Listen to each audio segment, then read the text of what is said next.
de Dios. Inclusive cuando lo buscas en Apocalipsis, lo encuentras por allá mencionado como el verbo de Dios. Entonces, en la eternidad, al verbo de vida es el término que se le concede. ¿Por qué se le concede o por qué tiene ese adjetivo calificativo?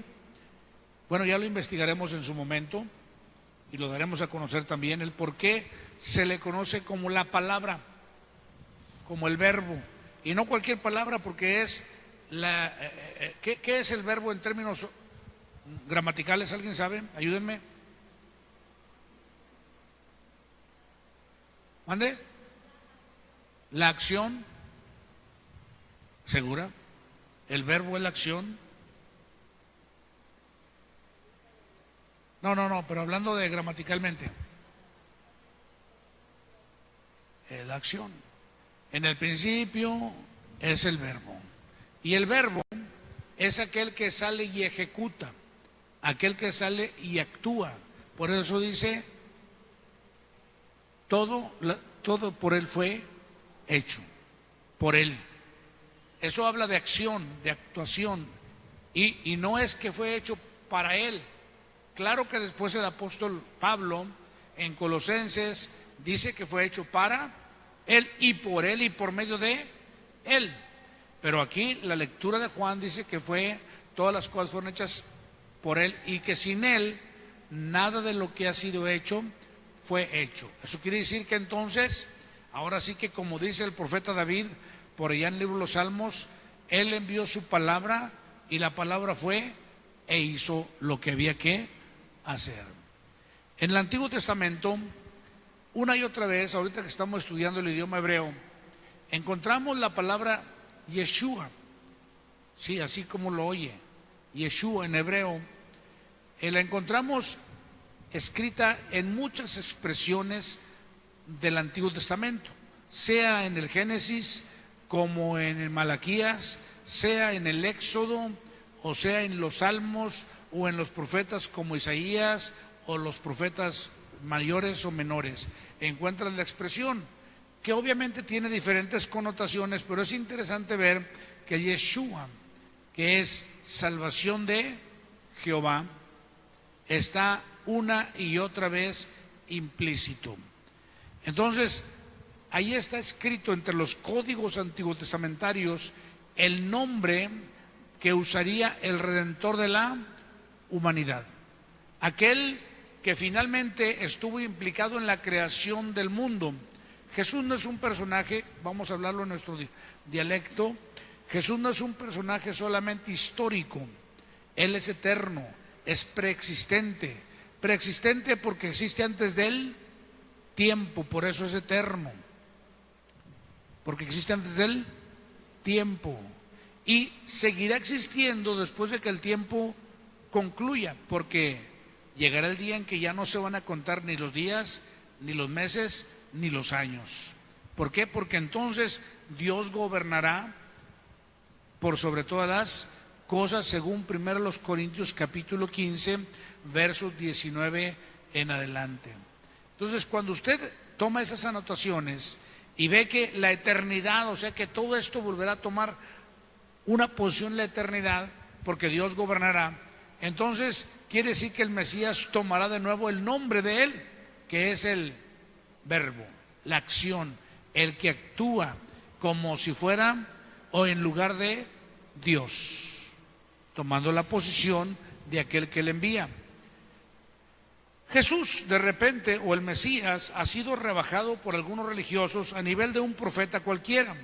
No es tan mal título, no es que sea malo ser profeta o que sea poca cosa ser profeta o apóstol o obispo o pastor o maestro, pero él es mucho más que eso. Él es el Hijo de Dios.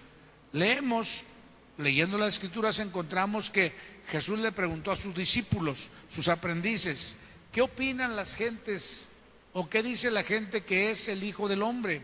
Hablando de sí mismo. Pedro, sin consensar con los demás, contesta, no seguramente de manera tan rápida, pero finalmente contestó diciendo, tú eres el Cristo, el Hijo del Dios viviente. Quisiera decir que Jesús se sorprendió, parece sorprendido, y le dice: dichoso tú, bienaventurado tú, Simón, hijo de Jonás, porque no te lo reveló carne ni sangre. O sea, Jesús, el verbo en ese tiempo era ¿qué? Era carne y sangre, porque vivía en un cuerpo, porque tenía emociones, porque estaba aquí en la tierra en un cuerpo. Por lo menos Jesús lo que está diciendo es: tú lo que estás diciendo no te lo revelé ni siquiera yo, ni siquiera los masoretas, ni los estudiosos de la ley, ni los esenios, ni todos los maestros, escribas, fariseos o saduceos de aquel entonces. No te lo reveló nadie más que mi Padre que está en los cielos. Y dice una expresión que yo les he pasado a ustedes una y otra vez al costo. Les he dicho que Jesús dice: sobre esa roca edificaré mi iglesia. Algunas religiones dicen que Jesús estaba hablando de Pedro como la roca, o sea que entonces la fe se sustenta en Pedro, porque es la roca sobre la que él edifica su iglesia. También otros dicen que Jesús hablaba de sí mismo, y parece un poquito más convincente esa expresión, aunque yo les diré que difiero de unos y de otros. Para mí, Jesús no está diciendo eso, lo que está diciendo sobre la experiencia que acabas de tener, sobre la revelación divina, sobre eso, sobre el testimonio del Padre acerca de mí, sobre eso edificaré mi iglesia. Y después usted lee la Biblia en diferentes pasajes cuando hablamos de que nadie puede venir a mí si el Padre que me envió no le trajese. Órale. Así que la fe viene por el oír y el oír por la palabra, de vuelta, por la palabra de Dios. Y vamos a encontrar varios pasajes, muchísimos pasajes, donde encontramos que parecería que los que estamos en el Señor, ahora, no me malinterprete, no todos los que venimos al culto estamos en el Señor. Y no se ofendan, pero esa es la verdad. El que yo vaya a una iglesia no me convierte en cristiano. Escuche eso. El que yo vaya y aprenda las alabanzas no me convierte en un hijo de Dios. Yo puedo seguir o tener otras ideas, inclusive, aunque los simples de los hermanos que me ven me digan hermano, yo puedo traer otras imaginaciones. Buenas tardes. Punto.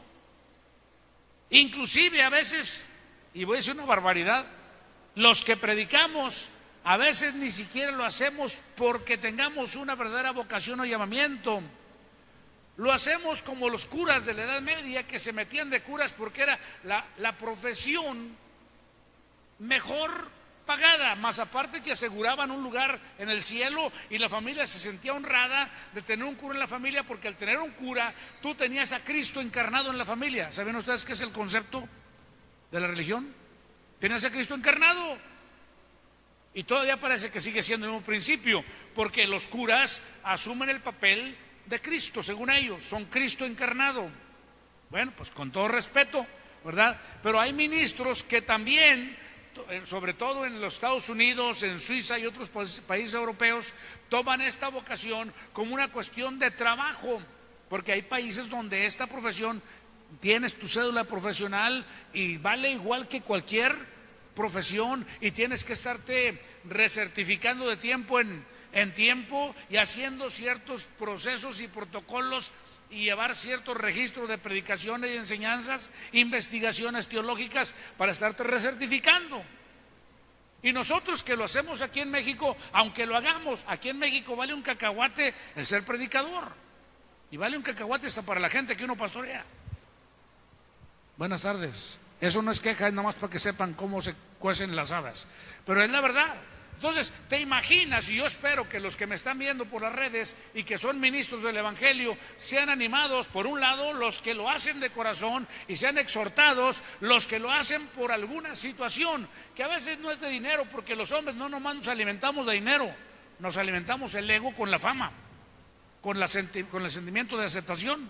Escuche eso, pues son razones equivocadas.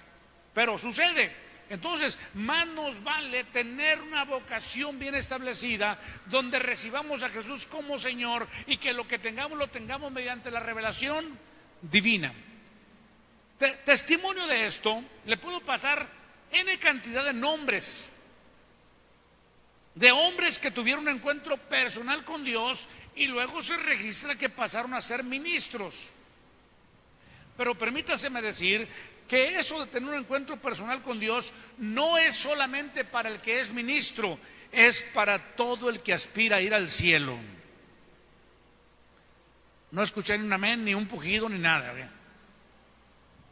Para todos los que aspiran a ir al cielo. Eso no basta con recibir un testimonio de carne y sangre, es decir, un conocimiento teórico, teológico, una mera información doctrinal que tú conozcas. Tú tendrás que buscar encontrarte con el Padre Celestial, rogarle a través de una vida de oración o ayuno, como lo necesites, hasta que tengas un encuentro personal con Cristo. ¿Será posible? Bueno, pues Pablo, el Saulo peleonero y perseguidor de la iglesia, él tuvo un encuentro personal con Cristo. Ananías el discípulo tuvo un encuentro, por lo menos que tenemos registrado, un encuentro personal con Cristo. María tuvo un encuentro personal con Cristo después de resucitado. Y le puedo seguir aquí hablándole de un montón de gente que tuvieron un encuentro personal con Cristo. Y usted no me va a decir que María fue un apóstol. Y no estoy hablando de la madre del Señor Jesús, estoy hablando de la otra María, la madre de Juan Marcos, la hermana de Bernabé, el apóstol. Órale, esa María tuvo un encuentro personal con Cristo. Juana, la esposa de Chuza, tuvo un encuentro personal con Cristo. Y le puedo seguir aquí hablando de viejos y jóvenes que finalmente tuvieron un encuentro personal con Cristo. Y entonces Jesús, y tiene razón en lo que dice, y eso se pasa de generación en generación, porque si Él es el mismo ayer, hoy y por los siglos, sus palabras son inmutables. Él dijo: sobre esa roca edificaré mi iglesia. Esa es la diferencia entonces entre el que recibe la revelación y el que se acerca por otras razones, y luego no se le cumplen las razones y se va frustrado, se va sentido, se va sentida, porque estos hermanos hipócritas, y empieza a echarle a los hermanos como si los hermanos fueran los autores de la salvación. Permítame decirle que los hermanos no salvan a nadie, ni siendo muy santos ni muy perfectos, mucho menos siendo imperfectos y pecadores. ¿Alaban al Señor?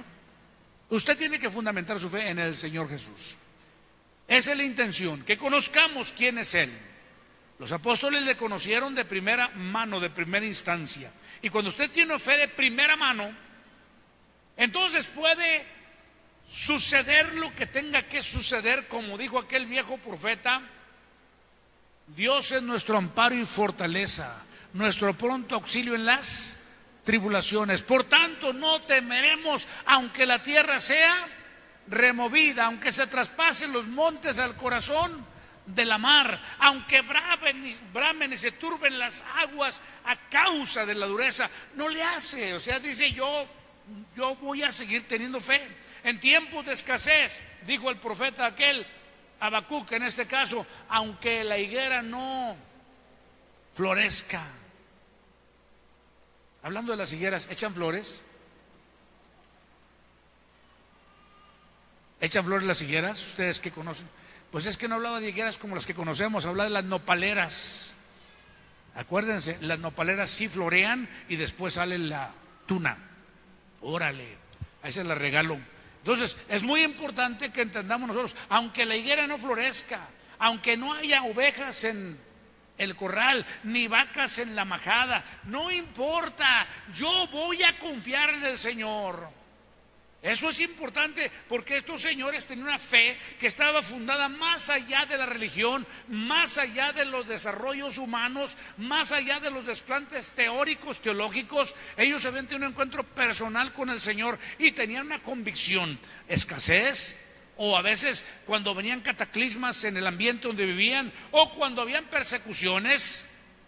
No te digo que de repente no te deprimes y no sientes como que es tan duro el golpeteo como aquel profeta llamado Jeremías, que llegó a decirle al Señor: oye, nada más me levanto y hay aflicción y hay problemas, ¿sabes qué? No voy a hablar más en tu nombre, ni voy a hablar tu palabra. Pero fíjate con quién está hablando y a quién le está aventando la toalla. Le está diciendo al mero patrón: ya no voy a predicar. ¡Qué atrevido el hombre! Es lo bueno de nuestro Padre Celestial, que nos aguanta hasta nuestros... Pero qué bueno que vamos con Él. No es cuando vas y le dices al vecino, no es cuando vas y le dices a tu conocido. No, es que Dios aquí, ve con Dios. No te quejes con nadie más. Si te está fallando el patrón, ven con el patrón y dile: ¿sabes qué? Como dijo Jeremías, no vuelvo a hablar en tu nombre, ni vuelvo a decir tu palabra, porque tan pronto hablo y aflicción me viene. Pero luego dice, si usted continúa la lectura, dice: me sedujiste y me dejé seducir porque fuiste más fuerte que yo. Órale, y de vuelta, ¿qué andaba haciendo? Predicando. Ahí anda predicando el hombre, profetizando. Y de vuelta vienen las situaciones. Cuando hay contrariedades, cuando hay adversidades, tú tienes esa fe sustentada, no, dijo el apóstol Pablo, no en palabras de sabiduría humana o de huecas sutilezas, sino en el poder de Dios. Porque aunque seamos creyentes, convencidos y bien portados, y que vivimos de la mejor manera, nos van a sacudir como se sacude el trigo algunas veces. Nos van a exprimir como se exprimen los limones algunas veces.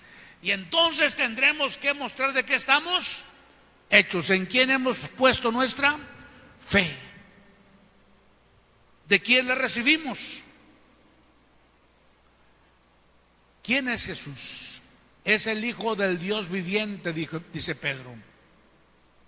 Bienaventurado Simón, hijo de Jonás, porque no te lo reveló carne ni sangre, sino mi Padre que está en los cielos. A ti te digo que sobre esa roca edificaré mi iglesia, y ni las puertas del...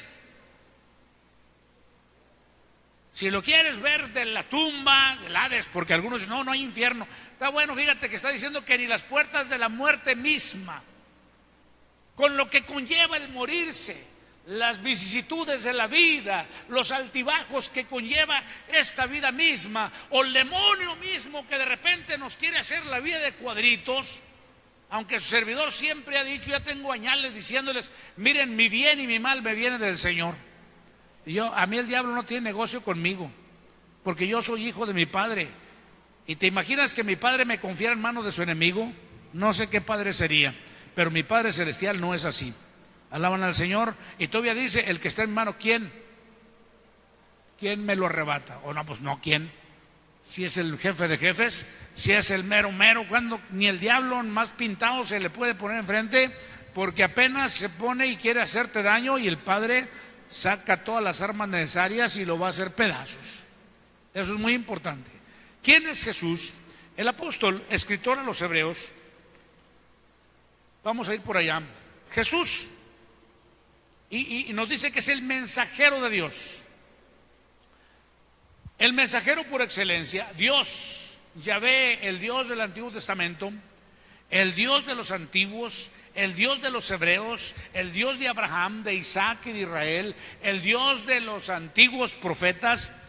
Ese Dios, habiendo hablado muchas veces y de muchas maneras a nuestros padres por los profetas, hoy nos ha hablado en los postreros días a través de su Hijo, a quien constituyó, y es interesante eso, heredero de todo, y por quien asimismo hizo el universo, el cual, siendo resplandor de su gloria e imagen misma de su sustancia, y quien sustenta todas las cosas con la palabra de su poder, habiendo efectuado la purificación de nuestros pecados por medio de sí mismo, se sentó a la diestra de la majestad en las alturas. Qué interesante. Hecho tanto superior a los ángeles, tanto que heredó un mejor nombre que ellos. Hasta aquí lo voy a dejar por ahorita. Hijo de Dios, heredero de todo, Escucha esa barbaridad, heredero de todo. Aquel por quien Dios hizo el universo,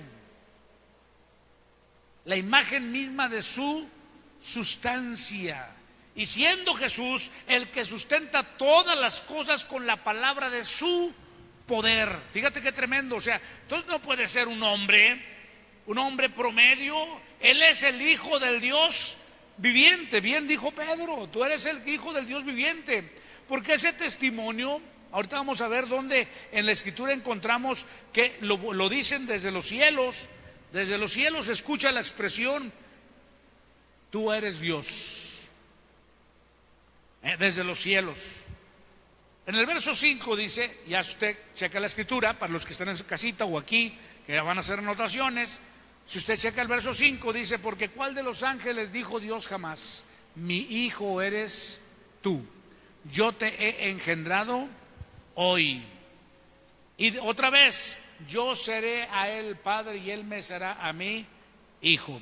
Esa escritura, mis amigos, no se dijo en tiempos de que el verbo fue encarnado. Esas escrituras son antiguotestamentarias y se dijeron mínimo entre 700 y 900 años antes de Cristo. Anótelo. Entonces, ¿de quién hablaba? Pues hablaba del verbo, del Hijo de Dios. Si usted lee el Salmo 110, desde allá dijo Jehová o Yahvé a Adonai, siéntate a mi diestra hasta que ponga tus enemigos por estrado de tus pies. Esto lo estoy diciendo para que sepa entonces que Jesús es eterno y es Dios. Esto choca con algunas personas. Hombre, discúlpenme, pero necesitamos abanicos que nos echen aire porque está el calorón. A los que están allá en la frescura de su mini split, aquí estamos sudando la gota gorda y tenemos que tener abanicos que de perdido muevan los malos olores para otro lado, porque el calor no nos lo quitan. De perdido que muevan a otro lado. Pero bueno, entonces eso me mete en problemas con la Biblia. Entonces, estoy hablando de Jesús como Dios, y eso le crea problemas y escozor a alguna gente que dicen que no puede ser Dios. No puede ser Dios. ¿Cómo va a ser Dios? Entonces hay muchos dioses y entonces no somos politeístas, ya no somos monoteístas. He procurado explicarlo de la siguiente manera. En el hebreo como en el español hay palabras que son plurales pero se dicen en singular, y diciéndose en singular son palabras plurales. Usamos la palabra ejército y ejército está en singular pero es una palabra plural.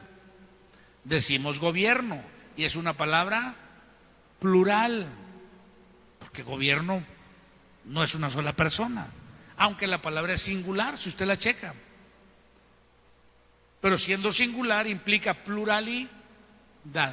¿Estamos de acuerdo en eso? Y así le puedo seguir. Cuando hablamos de familia es una palabra femenina, sin embargo el jefe de la casa se espera que sea masculino. Sí, ¿verdad que sí? Y la palabra familia, aunque es singular, implica la familia, la pluralidad, así como lo oye. O viceversa, es plural, pero se dice en singular, familia.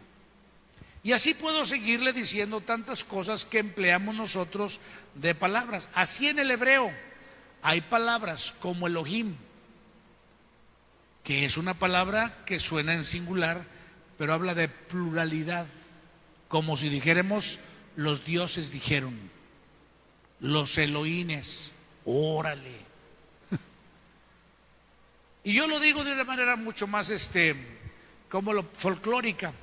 Les digo, oiga, si usted tiene un león y ese león tiene cachorros, ¿los cachorros son gatitos o son leones?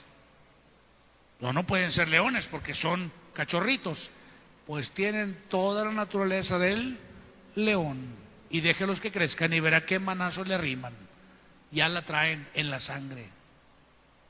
Bueno, eso se entiende de un león, Pero de Dios, la Biblia no dice que tenga un hijo, porque en nuestra lógica, para que Dios tenga hijos necesitaría tener una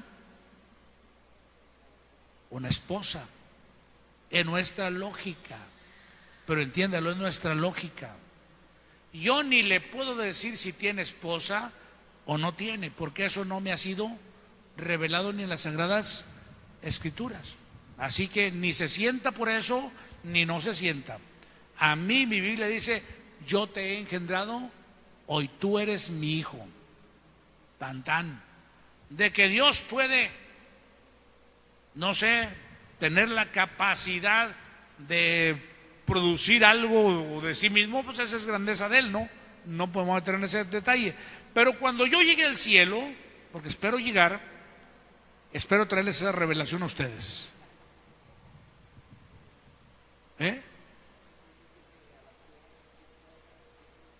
De las piedras, sí, le dijo a la gente cuando decían: hijos de Abraham somos, dijo: hasta las piedras, de las piedras puede hacer hijos a Abraham.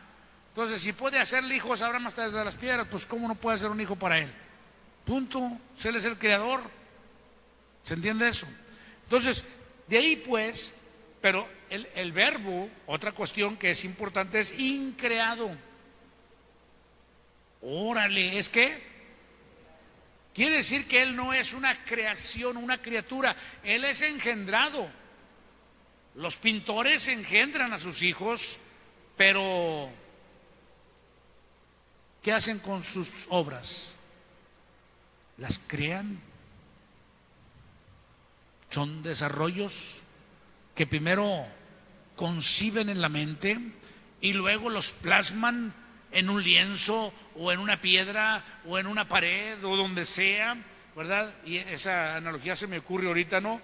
Espero que no crean que la leí hace rato, pero así es. Dios mismo entonces llama a su hijo: tú eres Dios. Pero Dios en relación a qué, es la pregunta, porque es donde muchos tienen problemas. Es Dios en relación a nosotros. Anótelo: Dios en relación a quién, a nosotros. Es como cuando encontramos a Moisés, que es enviado por Dios, y Dios le dice: tú vas a ir, y Moisés dice: soy tartamudo. Un pretexto que le saca Moisés a Dios, y Dios le dice: mira, tú ve, tú serás Dios para el pueblo. Órale. Y Aarón, tu hermano, será tu profeta. O sea, en relación al pueblo, ¿quién podía tocar a Moisés? Nadie, era Dios para ellos prácticamente. En relación al desarrollo, a la capacidad, a la posición de autoridad que tenía, pues Él era para ellos intocable prácticamente. En ese particular, Jesús es Dios para nosotros, porque Él es el autor de la eterna salvación que hoy gozamos. Además de que Él es el Hijo sui generis o unigénito de Dios. Pues entonces no es un ángel. Para los adoradores de los ángeles o los angelólogos por ahí que habla de que le rinden culto a los ángeles e inclusive dicen que Jesús es un ángel. No, señores, Jesús es superior a los ángeles. Es superior y lo dice el apóstol aquí cuando dice: ¿a cuál de los ángeles dijo Dios jamás mi hijo eres tú? Y lo digo porque hay religiones protestantes y también un poquito de otras religiones donde creen que Jesús es el ángel, no un ángel, sino el ángel de Jehová. No se crean. Jesús no es el ángel ni un ángel, Él es el Hijo de Dios. Así como se oye. Y lo dice la Escritura. Dios mismo manda diciendo, cuando introduce el primogénito en el mundo, cuando hace la presentación oficial del verbo, del sui generis, Él dice: adórenle todos los ángeles de Dios. Oiga eso, adórenle todos los ángeles de Dios, desde Deuteronomio 32, por allá desde entonces. Y fíjate cuando introdujo nosotros pensaríamos que Él introdujo al verbo en el mundo cuando le envía a formarle un cuerpo en María. No, el verbo entraba a este mundo hacía muchas décadas, muchos siglos, muchos milenios. Malaquías capítulo 5, no me acuerdo qué verso dice, si el 2 o el 3 por ahí dice, aquel cuyas salidas son desde el principio del mundo. O sea, desde que se crearon los cielos y la tierra y se reestructuró todo el cosmos, que era un caos. Y obviamente el caos no puede existir si no hubo cosmos. Entonces Dios crea el cosmos, viene una situación que ya algunos de ustedes han oído de mí, y sucede el caos, y Dios vuelve a establecer el cosmos, el orden. Las aguas las ubica en un lado, las aguas de los cielos en los cielos, las aguas de los mares en los mares. La tierra hace que surja de las aguas. Obviamente llama a lo seco tierra, y a la unión de aguas lo llama mares, y así por el estilo. Y luego empieza a decir la tierra produce hierba, produce animales, y todo lo dice según su ¿qué? Su gen. Y hay una palabra ahí muy importante, la palabra G-E-N, gen, género, gen. No es el mismo gen el de las gallinas que el de los patos. No es el mismo gen, aunque se parezcan, ¿verdad? El de los mulas que el de los caballos, ni tampoco el de las vacas que el de los antílopes. No, son totalmente genes diferentes. Pues Dios le dio la orden a la tierra, produce animales según su género. Ya había habido una creación.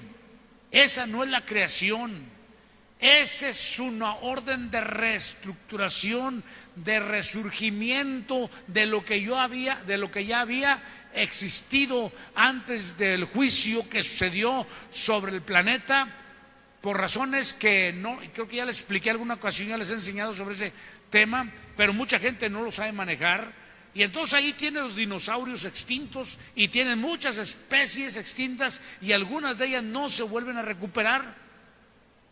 Escuchen eso, y algunas de ellas ¿qué? No se vuelven a recuperar. Y entonces ya cuando resurge toda la recreación, entendemos nosotros que hay un gen que da origen a cada cosa.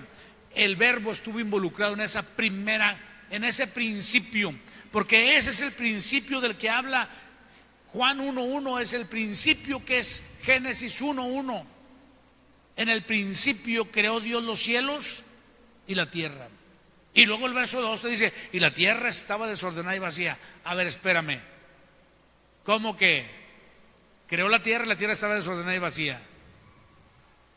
Pues es que es normal, ¿no? Cuando creas una casa, la casa está vacía. No, fíjese que no es el contexto. La tierra llegó a estar, esa es la expresión original, la tierra llegó a estar desordenada, la tierra llegó a estar vacía. Eso quiere decir que era una tierra hermosa, según lo leemos por allá en los escritos antiguos testamentarios de Eclesiastés capítulo 3. Dios lo creó todo hermoso en su tiempo, todo hermoso. Entonces es importante que veamos nosotros aquí que Él no es un ángel, Él es mucho más que un ángel, y cuando es introducido por Dios, Él manda que lo adoren todos los ángeles. Ya me imagino yo los arcángeles, a los serafines, a los querubines y a muchos otros adorando al Verbo. Alaban al Señor, adorándolo. El mismo Lucifer debió de haber adorado al Verbo de vida. ¿Pero cómo? Si Jesús no existía antes. Amigos, Jesús es antes que existiera Lucifer. Alaban al Señor. El Verbo, me refiero al Verbo de vida, al Yeshua, al hombre histórico no me refiero al Verbo eterno, al Espíritu de la eternidad llamado Verbo, el Hijo de Dios. Ese es preexistente. No existían ángeles, ni arcángeles, ni querubines. Acuérdese de la Escritura, cuando fueron creados hubo alguien que estructuró todo, hubo alguien que ordenó todas las cosas, y ahí en Ezequiel 28 y Isaías capítulo 14 lo dice de manera clara. Entonces los mismos ángeles tuvieron que adorarlo cuando ya les dijeron, miren, aquí está el mero mero de todos, adórenlo. Alaban al Señor. Entonces, ¿para qué estoy diciéndole esto? Para que sepa usted que no está creyendo en un cualquiera, en un mito creado por algún filósofo o algún buen pensador de la raza humana. Aunque hay mitos en todas las creencias religiosas antiguas, llámese los mitos griegos, llámese los mitos zoroastristas, llámese otros muchos más que hay, más antiguos todavía, llámese las leyendas o los escritos de Popol Vuh, lo que usted quiera. En todo eso hay hitos de verdad, hitos de eternidad, hitos que te hablan de un Dios todopoderoso que creó los cielos y la tierra, y de un personaje que no parece inferior, sino representante plenipotenciario del Dios todopoderoso. Créanme, en todos los mitos hay hitos de esos, y ese Dios introduce a su hijo, y lo introduce, y luego dice: Él hace a sus ángeles espíritus y a sus siervos llamas de fuego.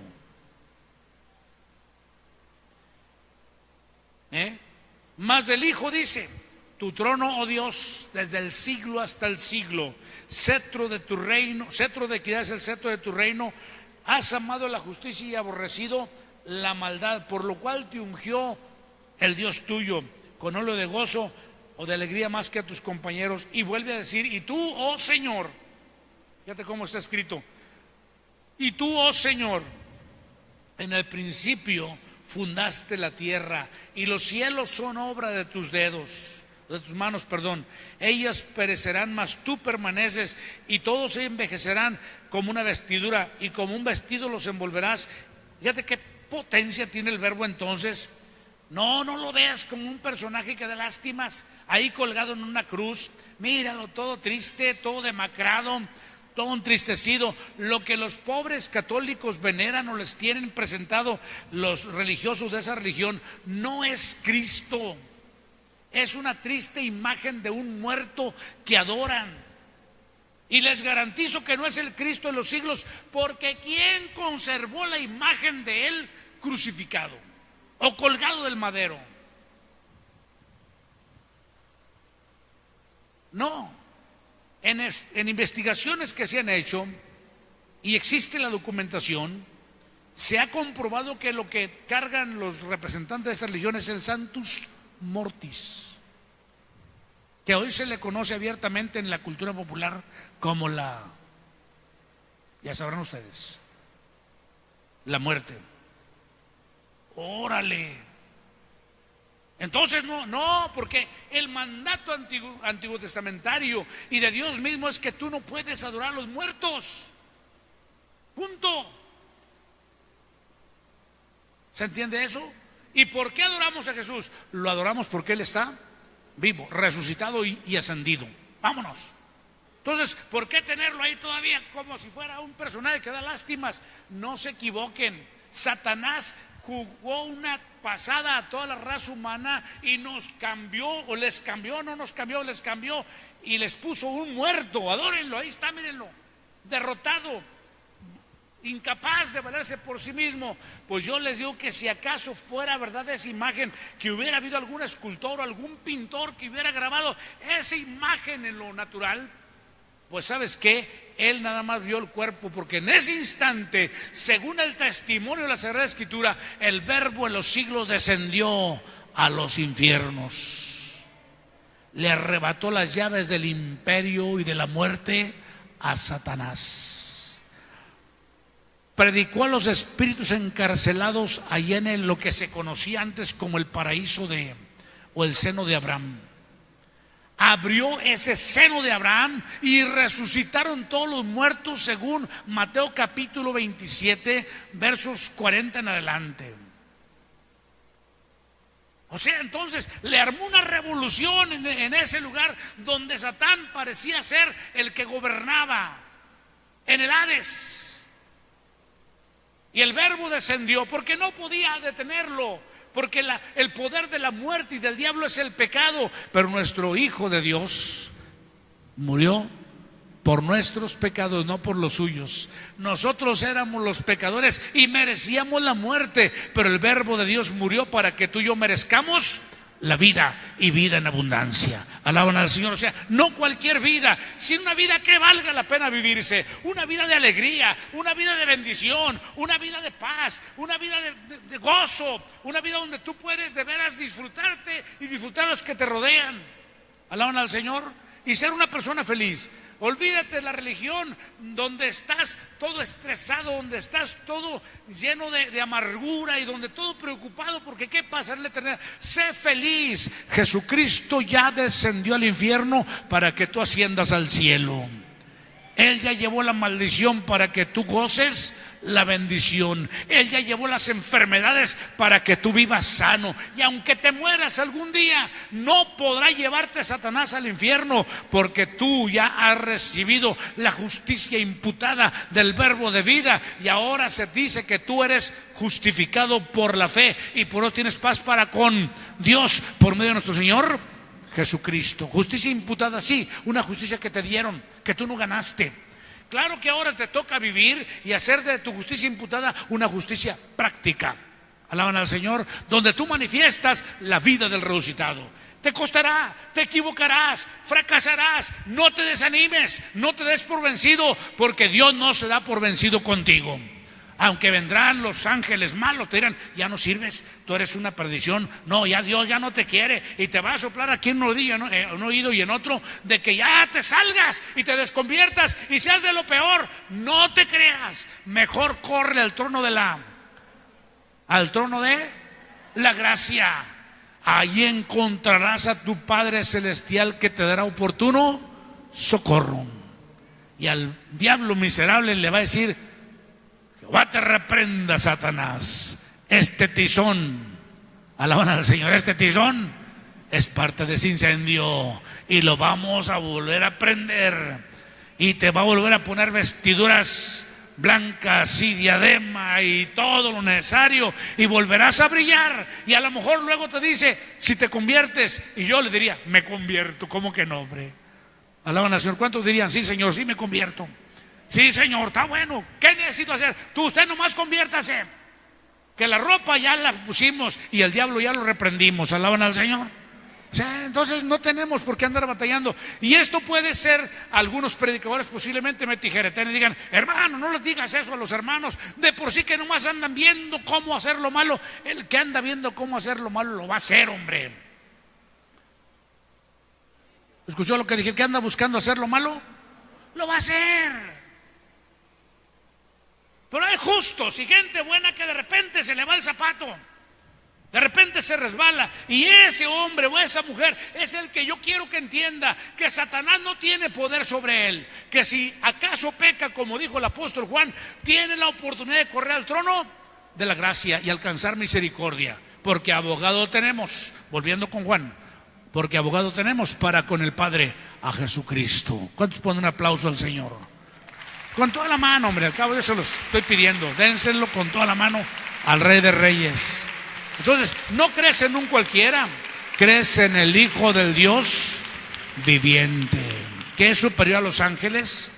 Si es superior a los ángeles de Dios, ¿qué tan superior no serán los ángeles del infierno? Esos tremendos tienen que doblar rodilla y besar el polvo cuando ven al verbo de vida. Alaban al Señor. ¿Qué dije? Esos demonios, ¿qué tienen que hacer? Doblar rodilla y ¿qué? Y besar. No les va a gustar, están echando espuma por la boca, no le hace. Tienen que confesar que Jesucristo es el Señor. Y eso no es hasta el fin del siglo, no, ya lo hacen. Porque al infierno se les metió el verbo de vida, les cacheteó al principal de ellos, le quitó el acta de decretos que nos era contraria, y por si fuera poco lo agarró él mismo y se lo llevó a medio cielo, y allá a medio cielo gritó: ¿cómo caíste del cielo, lucero, hijo de la mañana? Y vámonos, lo aventó.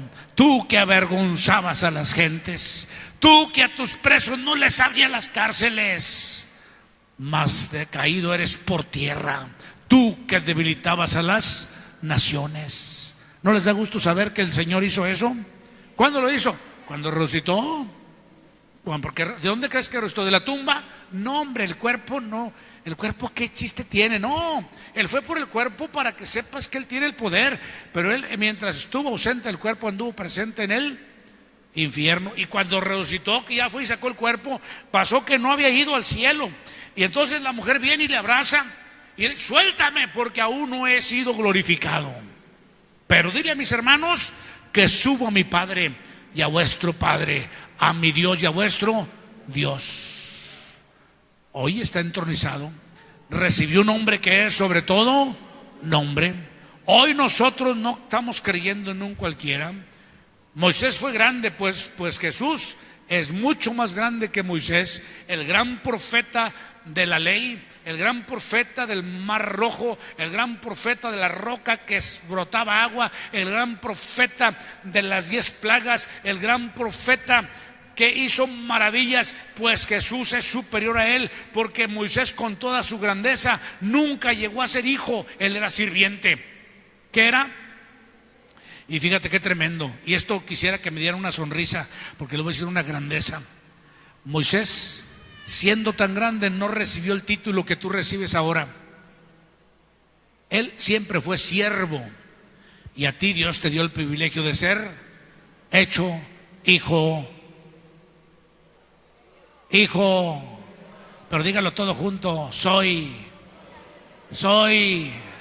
¿Qué eres? A ver, grítalo. No te dé miedo, grítalo. ¿Qué eres? Hijo de Dios. Eso nos debiera de posicionar mentalmente, emocionalmente, espiritualmente, porque nos posiciona teológica y legalmente. Cuando te dice que tú eres hecho, tienes la potestad de ser hecho, tu mentalidad debía cambiar, debía renovarte tu manera de concebirte o percibirte a ti mismo y decir: pues si un siervo tuvo esa posibilidad y ese poder, ¿cuánto más poder no podría tener un hijo? Pero lamentablemente batallamos, porque para empezar traemos un montón de condenación, de culpabilidad, de sentimiento de inferioridad e indignidad, y no nos sentimos como que no, yo no puedo. Y es que a veces seguimos queriendo pelear y vivir esta vida en nuestras propias fuerzas y nuestra propia capacidad. Algún día dije de estos días pasados: no se ha presumido. Esto no se trata de lo bueno que usted es, esto se trata de lo bueno que Él ha sido, de lo bueno que el Señor es con nosotros, de lo bueno que el verbo de vida ha sido al quitar nuestros pecados, quitar la condenación y hacernos hijos de Dios. Ahora, el gran problema de los predicadores es que luchamos con un montón de gente que tiene indignidad, con un montón de gente que tiene tendencias pecaminosas, y andan corriendo, andan viendo a ver cómo se pelan para el pecado. Eso es importante. Y el pecado te trae ¿qué? Condenación. Y la condenación te trae resfrío, y el resfrío te trae alejamiento, y el alejamiento te trae amargura, y entonces le andas buscando y viendo defectos a medio mundo, y entonces tú no puedes avanzar en la fe, porque resulta ser que no te sientes digno. Y si tú no eres digno, nadie es digno. Órale. Sí, porque eso hacemos, proyectándonos nosotros mismos nuestra manera de vernos. Pero qué bueno es ver que el Hijo de Dios es superior inclusive a Moisés, es superior a Aarón. Hay religiones, no voy a mencionar sus nombres, no sea que se vayan para allá. Hay religiones que se fundamentan en el sacerdocio arónico y hacen una emulación, una imitación, como si fuera neotestamentaria, haciéndose los representantes de Dios, los prelados. Los prelados se toman privilegios o canonjías que piensan que ellos son los únicos que pueden. Yo difiero de eso. Por eso predico a nivel de cancha casi siempre. Me paro aquí entre ustedes, para que sepan que si Dios usó a este hombrecito, a ustedes con mucha más razón seguramente les utilizará, porque ustedes son gente muy buena. Entonces Dios es bueno y quiere utilizarles y trabajar a través de ustedes. ¿Qué necesitan? Aceptarle como Señor, aceptarle como el verbo de vida y buscarle, como he dicho yo. Búsquele aunque no le halle hasta que le encuentre. Clámele aunque no le oiga hasta que le escuche. Como dijo el viejo profeta: buscad a Jehová mientras puede ser, llamadle en tanto que está. Y la paráfrasis mía dice: háblale, búscale aunque no lo encuentres hasta que lo encuentres. Clámale aunque no lo oigas hasta que lo escuches. Porque el que estás ciego, sordo e insensible a causa del pecado eres tú. Dios no ha dejado de hablar, ni ha dejado de manifestarse. Nada más que no tenemos ese corazón para buscarle tan profundamente ni tan devotamente.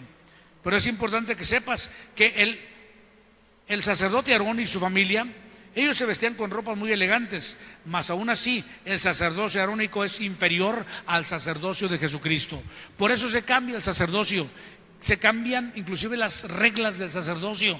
Por eso Jesucristo es y viene de la tribu de Judá, y el sacerdocio de él es según el orden de Melquisedec. ¿En qué sentido? En el sentido de que él no recibe el sacerdocio por abolengo familiar. Oye, eso no lo recibe, ¿por qué? Por abolengo familiar, sino por determinación divina. Alaban al Señor. Y es hecho sacerdote para siempre. Y de ahí entonces los gentiles, y ahí se van a parar de uñas mis amigos los judíos, que me ven en las redes, pero ni modo, pues tendrán que cortárselos, no se les vayan a enterrar. Pero se ponen los judíos en esa condición, porque los gentiles son agregados y reciben el alto privilegio de ser hechos hijos de Dios también. Y no solo hijos, sino que también entran en el sacerdocio, porque Jesucristo es el líder y cabeza del nuevo orden sacerdotal. No un orden arónico, no un orden que viene gracias a la sangre y la genealogía natural, sino por causa del Espíritu del Eterno, que nos arrancó de la potestad de las tinieblas y nos trajo a su reino, que nos hace sacerdotes. Entonces Jesucristo es superior al sacerdocio arónico. Usted entonces tiene privilegios muy superiores. Nosotros tenemos privilegios muy superiores. No hemos sabido vivir ni explotar esta gracia. Esto es mucho más que una cuestión religiosa. Esto es mucho más que una cuestión ética o moral. Implica algo de eso, pero no tiene que ver con ello y no se limita a eso. Va más allá, es más trascendental. ¿Es más que dije? Más trascendental, porque tiene eternidad implicada. Entonces, cuando hablamos de Jesús, el Hijo de Dios, estamos hablando de un personaje eterno, omnipotente, omnisciente, inmutable, santo. Es el Hijo de Dios. Eso a veces crea la situación de que algunos quieran sacar al Padre del contexto. Por favor, no lo hagan. Usted no puede atreverse a negar al Padre toda vez que el Hijo nunca lo descalificó ni lo negó. Negar al Padre es hacer inexistente al Hijo. Qué tremendo, ¿verdad? Entonces no se atreva a tanto. Si el Verbo dice que Él tiene a su Padre y que su Padre está en los cielos, lo dice una y otra vez. En el Antiguo Testamento el profeta Agur, parece que es Mauricio Garcés, no, es un profeta que se llamaba Agur o hijo de Agur, Proverbios capítulo 30, si no me equivoco. Yo ni soy profeta, dijo, por eso le llamo yo el profeta loco. Así que no lo tomen como profeta, es un profeta que yo le puse el mote de profeta, porque él dice, yo ni soy profeta ni hijo de profeta. Pero dice, pero tengo una pregunta, y empieza con unas preguntas. Entre ellas empieza con la pregunta de quién creó los cielos, de quién trazó el círculo en el abismo, de quién colgó las estrellas de la nada, parece que sigue, quién estableció los mares, lineamientos que no traspasarían, cuál es su nombre. Y lo dice, y el nombre de su hijo, si sabes. Esa pregunta para esa pobre gente de aquellos tiempos era la pregunta de los 64,000 millones. Si la contestaban, no, pues se hacían multimillonarios. No había quien la contestara, porque en primer lugar no pensaban que el Eterno tuviera un hijo. Pero bueno, por lo menos lo que conocemos es uno. Aunque por ahí otro profeta dijo, vinieron los hijos de Dios. Órale, ya no fue nomás uno, ¿verdad? Eso no lo escribí yo, está en la Biblia, ¿se acuerdan? ¿Alguien lo ha leído? Vinieron los hijos de Dios, y por ahí se coló también Satanás, según la poesía. Órale.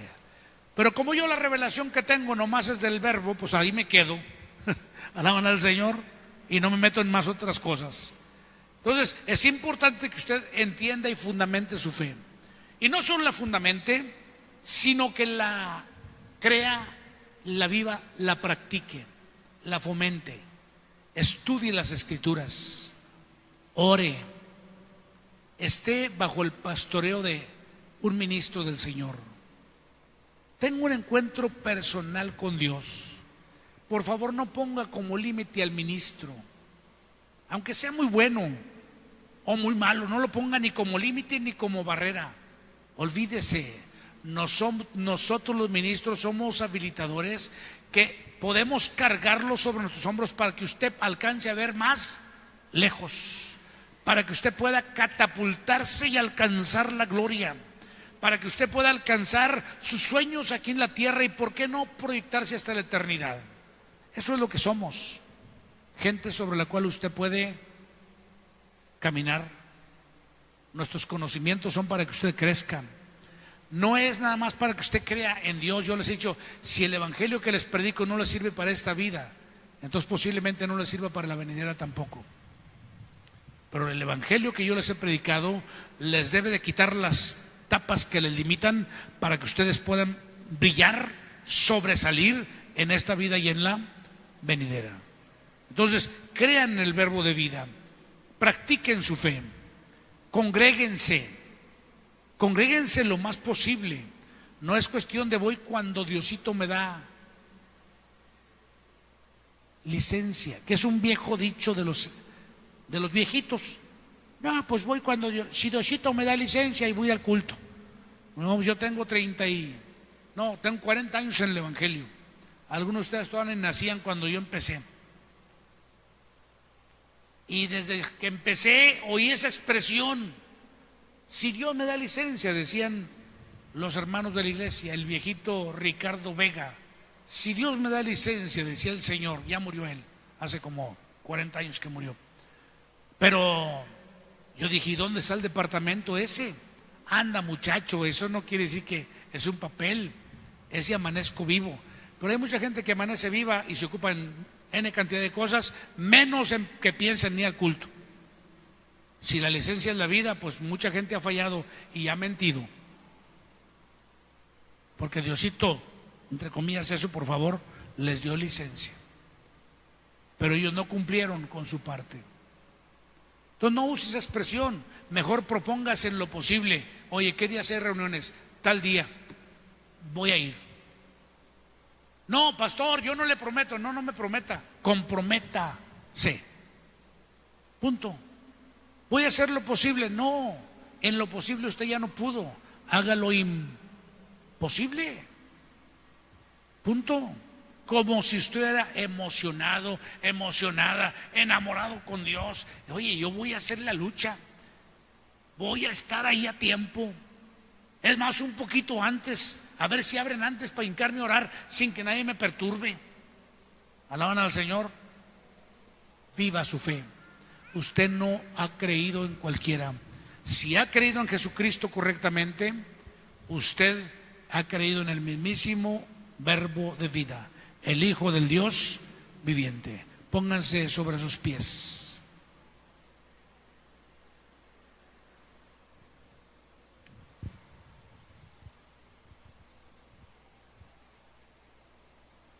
Espero que esto les afirme en la fe. Hay gente que está empezando a venir, gente que está, como decimos coloquialmente, nueva con nosotros y que necesitan fundamentar su fe. Como quiera, si pueden sintonizarme en el Facebook, los que tengan manera, los de lunes a viernes, yo voy a estar o estoy compartiendo la palabra y estoy empezando por lo básico. Voy a procurar que sea a las 12 del día en adelante. Lo empecé dándolo a las 11:30, pero voy a quedar en las 12, por ahí, por ese lugar. Si usted no puede, porque a esa hora está trabajando,